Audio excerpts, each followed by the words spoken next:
માંગરોળ તાલુકામાં જિલ્લા કલેક્ટરશ્રીએ ઓચિંતી મુલાકાત લઈ માંગરોળ ધારાસભ્ય સાથે બેઠક કરી વિવિધ મુદ્દે ચર્ચા કરી હતી। માંગરોળ શહેરમાં છેલ્લા ઘણા સમયથી ઘન કચરાનો નિકાલ કરવા માટે માંગરોળ તાલુકામાં ઘણા સમયથી જગ્યા મુદ્દે વાદ વિવાદ થતા હાલ શહેર કચરાના ઢગલાઓથી ભરપૂર છે અને તેનો નિકાલ કરવાની હાલ કોઈ વ્યવસ્થા નથી।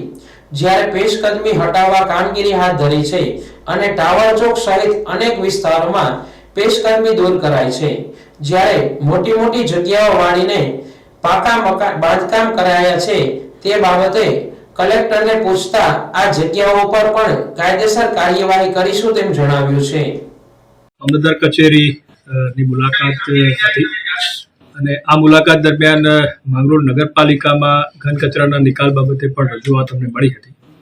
એટલા માટે અમે ચીફ ઓફિસર મામલતદાર શ્રી એસડીએમસી તમામ સાથે આજે બેઠક કરી હતી અને આ બેઠકમાં માન્ય ધારાસભ્ય શ્રી ભગવાનજીભાઈ પણ હાજર હતા।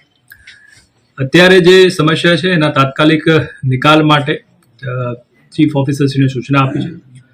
આ બાબતે એ પણ ધ્યાન આવ્યું છે કે એમને ઘન કચરા નિકાલની જે સાઇટ છે એ અગાઉ એક જગ્યાએ કોઈ ફાળવી આપી હતી, તો એનો પણ તાત્કાલિક એ કબજો લઈ લે એવી પણ એને સૂચના આપી છે। અને એ જગ્યા જો એમને ઓછી પડતી હોય તો અન્ય જે અનુકૂળ જગ્યા હોય એવી જગ્યાની પણ માગણી કરવા માટેની અમે એમને સૂચના આપી છે, જેના માટેની એ જરૂરી કાર્યવાહી હાથ ધરી રહ્યા છે અને માગણી મળેથી જરૂરી કાર્યવાહી કરી અમે એને જે છે એ જગ્યા પણ ફાળવી આપીશું। અને આ ખૂબ ગંભીર વિષય છે અને અમે પણ જિલ્લા લેવલે નોંધ લીધી છે અને આ તાત્કાલિક આનું નિરાકરણ આવે એના માટે સમગ્ર તંત્ર અત્યારે કાર્યવાહી કરી રહ્યું છે।